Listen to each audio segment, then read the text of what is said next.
ಗೃಹಲಕ್ಷ್ಮಿ ಇರ್ಬೋದು, ವಿದ್ಯಾರ್ಥಿ ನಿಧಿ ಇರ್ಬೋದು, ಇವತ್ತು ಬಸ್ ಉಚಿತ ಇರ್ಬೋದು, ಉಚಿತವಾಗಿ ರೇಷನ್ ಹಂಚಿಕೆಗಳಾಗಿರ್ಬೋದು, ಅನೇಕ ಸರ್ಕಾರ ಕಾರ್ಯಕ್ರಮದಲ್ಲಿ ನಡೆಸ್ಕೊಂತ ಹೋಗ್ತಾ ಇದೆ.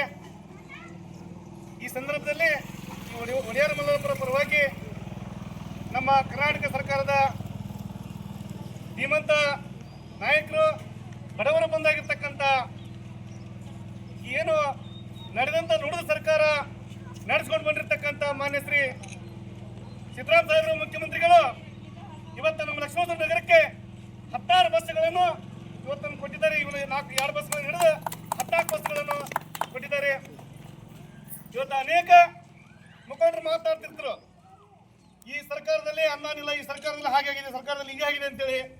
ಇವತ್ತು ಬಡವರ ಕೆಳಮಟ್ಟದಿಂದ ಆರ್ಥಿಕ ಸುಧಾರಣೆ ಆಗಬೇಕು ಅಂತೇಳಿ ಇವತ್ತು ಒಂದು ಮನೆಗೆ ಗೃಹಲಕ್ಷ್ಮಿ ಹಣ ಆಗಿರ್ಬೋದು, ಉಚಿತ ಕರೆಂಟ್ ಇರ್ಬೋದು, ಇವೆಲ್ಲ ಲೆಕ್ಕ ಹಾಕಿದಾಗ 5,000 ರಿಂದ 6,000 ರೂಪಾಯಿ ಒಂದು ಮನೆಗೆ ವೇತನಗಳನ್ನು ನಮ್ಮ ಸರ್ಕಾರ ಮುಟ್ಟಿಸ್ತಾ ಇದೆ.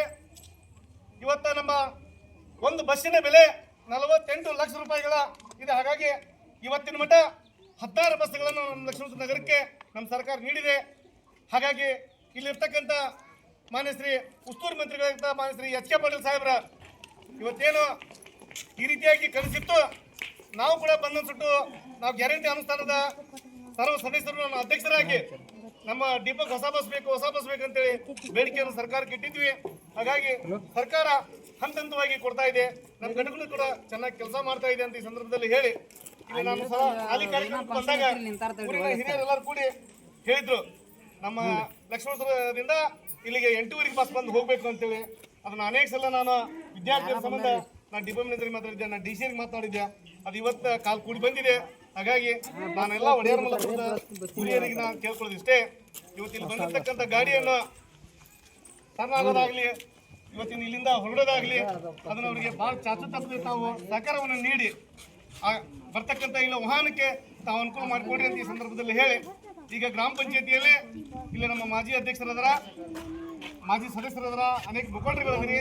ನಮ್ಮ ಗೋಯಾಳ ಗ್ರಾಮ ಪಂಚಾಯತಿಗೆ ಹೇಳಿ ಅವ್ರಿಗೆ ಅಡಚಣೆ ಆಗಿರ್ತಕ್ಕಂಥ ಕಂಟಿಗಳಾಗಲಿ, ಇಲ್ಲಿರ್ತಕ್ಕಂಥ ಸಮಸ್ಯೆಗಳಾಗಲಿ, ಇಲ್ಲಿ ಹಾಗೆ ನಮ್ಮ ಸಿಗ್ಲಿ ನಗರಕ್ಕೆ ಹೋಗಾಕ ಅಲ್ಲಿ ಚಕ್ಡಿ ವಾಹನಗಳನ್ನು ನಿಂದಿರಿಸಿರ್ತಾರ. ಭಾಳ ತೊಂದರೆ, ಡ್ರೈವರಿಗೆ ಭಾಳ ತೊಂದರೆ ಆಗೋದ್ರಿಂದ ಒಮ್ಮೊಮ್ಮೆ ಅವರು ಇಲ್ಲಿ ಗಾಡಿ ಬರಕ್ಕೆ ಬೇಜಾರು ಮಾಡ್ಕೊಂತಿರ್ತಾರೆ. ತಾವು ಅವರಿಗೆ ಮನೆಯ ಮುಖಾಂತರ ಗ್ರಾಮ ಪಂಚಾಯತಿಗೆ ತಾವು ಸಿಗ್ಲಿ ಗ್ರಾಮ ಪಂಚಾಯತಿಗೆ ತಿಳಿಸ್ರಿ ಅಂತ ಈ ಸಂದರ್ಭದಲ್ಲಿ ತಮಗೆ ಮನವಿ. ಯಾಕಂದ್ರೆ ಸುರಕ್ಷಿತವಾಗಿ ಜನ ಹೋಗ್ಬೇಕು, ಸ್ಟೂಡೆಂಟ್ ಹೋಗ್ಬೇಕು, ಅನುಕೂಲ ಆಗ್ಬೇಕಂತಂದ್ರೆ ಸರ್ಕಾರಕ್ಕೆ ನಾವು ಕೂಡ ನಮ್ಮ ಜವಾಬ್ದಾರಿ ಇರ್ತೈತಿ, ನಾಗರಿಕರ ಜವಾಬ್ದಾರಿನೂ ಕೂಡ ಇರ್ತೈತಿ ಅಂತ ಈ ಸಂದರ್ಭದಲ್ಲಿ ಹೇಳಿ, ಇವತ್ತು ಏನು ನಡೆದಂತ ನುಡಿದೆ ಆ ಸರ್ಕಾರ, ಇವತ್ತು ನಾನು ಸಹ ಕೂಡ ಇಲ್ಲಿ ನಮ್ಮ ಡಿಪೋದಿಂದ ಬಂದಾರ ಹಿರಿಯ ನೌಕರಿದಾರ, ಆ ಮ್ಯಾನೇಜರ್ ಮೇಡಮ್ ನಾನು ಸಲ ಮಾತಾಡಿದ್ದೀನಿ. ಸುಮ್ಮನೆ ಇದೊಮ್ಮೆ ಹೇಳಿ ತಾವು ಇಲ್ಲಿ ಬಸ್ ಬಂದ್ಬಿಟ್ಟು ನಾಳಿಂದ ಬಂದಾಗ್ಬಾರ್ದು ಅಂತೇಳಿ ತಾಯಿಂದ್ರ ಬೇಡಿಕೆ ಇದೆ.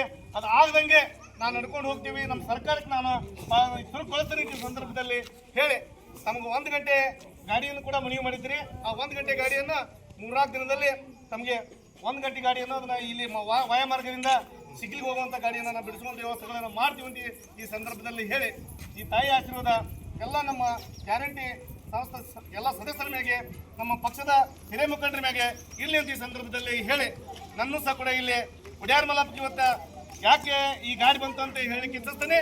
ತಾಯಿಂದ್ರ ಒಂದು ಇಲ್ಲಿಂದ ಆಟೋ ಮಾಡ್ಕೊಂಡು ಬಸ್ ಸ್ಟ್ಯಾಂಡ್ ಬಂದಾರ ಅವರು. ನಾನು ಕೂಡ ಫೋನ್ ಕರೆಯಲ್ಲಿ ಹೇಳಿದ್ದೆ ಅವ್ರಿಗೆ, ಇಲ್ಲಿ ಬರಬಾರ್ದು, ನಾನು ಅದನ್ನ ವ್ಯವಸ್ಥೆ ಮಾಡಿಸ್ತೀನಿ ಇದೆ. ಆದರೂ ಕೂಡ ಅವರು ಕಳೆದ 3 ತಿಂಗಳಿಂದ ನಾವು ಹೇಳ್ತಾ ಇದ್ದೀವಿ ಅಂತೇಳಿ ಅವರು ಅಲ್ಲಿಗೆ ಬಂದಿದ್ದಕ್ಕೆ ಈ ಊರಿನ ಬಗ್ಗೆ ಎಲ್ಲ ತಾಯಿಂದ್ರ ಭಾಳ ಕಾಳಜಿ ಇದೆ ಅಂತ ಅವ್ರಿಗೆ ಈ ಗ್ರಾಮದ ಪರವಾಗಿ ಅವರಿಗೆ ಉತ್ತಮ ಈ ಸಂದರ್ಭದಲ್ಲಿ ಅರ್ಪಿಸ್ತೀನಿ ಅಂತ ಹೇಳಿ, ಇಲ್ಲೇ ಇದೇ ರೀತಿಯಾಗಿ ನಡ್ಕೊಂಡು ಹೋಗ್ಲಿ ಅಂತೇಳಿ ಇಲ್ಲ ನಮ್ಮ ಸರ್ವ ಎಲ್ಲ ಗ್ಯಾರಂಟಿ ಸದಸ್ಯರುಗಳು ಬಂದಾರ. ಅವ್ರಿಗೆ ಎಲ್ಲರಿಗೆ ನಾನು ಈ ಸರ್ಕಾರದ ಮಟ್ಟಕ್ಕೆ ನಮ್ಗೆ ಏನು ಕೆಲಸ ಮಾಡಕ್ಕೆ ಮನೆಗೆ ಹೋಗ್ಬೇಕು, ಹಳ್ಳಿಗೆ ಹೋಗ್ಬೇಕು, ಜನರ ಸಮಸ್ಯೆಗಳ ಬಗೆಹರಿಸ್ಬೇಕಂತ ಏನು ಕೆಲಸ ಮಾಡಕ್ಕೆ ಆ ರೀತಿಯಾಗಿ ನಾವು ಕೆಲಸವನ್ನು ಮಾಡ್ತಾ ಇದ್ದೀವಿ. ನಮ್ಮ ಕೆಲಸ ಮಾಡ್ಲಿಕ್ಕೆ ತಮ್ಮ ಸಹಕಾರ ಇರಲಿ, ತಮ್ಮ ಆಶೀರ್ವಾದ ಇರಲಿ ಅಂತ ಈ ಸಂದರ್ಭದಲ್ಲಿ ಹೇಳಿ, ನಮ್ಮ ಸರ್ಕಾರದ ಮೇಲೆ ತಮ್ಮ ಆಶೀರ್ವಾದ ಸದಾಕಾಲ ಇರಲಿ ಅಂತೇಳಿ ತಮ್ಮೆಲ್ಲರಲ್ಲಿ ಕೈ ಮುಗಿದು ಕೇಳ್ಕೊಂತೀನಿ.